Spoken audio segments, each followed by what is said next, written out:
কি জানে কি করে হয়েছে।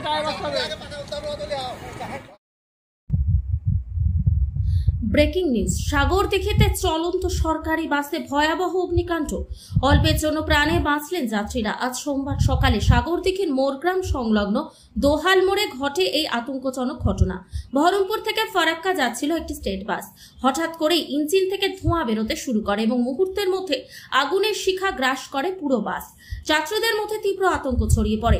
প্রাণ বাঁচাতে সকলে হুড়োহুড়ি করে বাস থেকে নেমে আসেন। সৌভাগ্যবশত বড় কোনো দুর্ঘটনা ঘটেনি, কেউ প্রাণ হারাননি। খবর পেয়ে ঘটনাস্থলে পৌঁছায় সাগরদিঘি থানার পুলিশ। আগুন লাগার সঠিক কারণ এখনো জানা যায়নি, তবে প্রাথমিকভাবে ধারণা করা হচ্ছে বৈদ্যুতিক ত্রুটি থেকে এই অগ্নিকাণ্ড। ঘটনা তীব্র চাঞ্চল্যের সৃষ্টি হচ্ছে গোটা এলাকায়। Bureau report, Bartabahi news.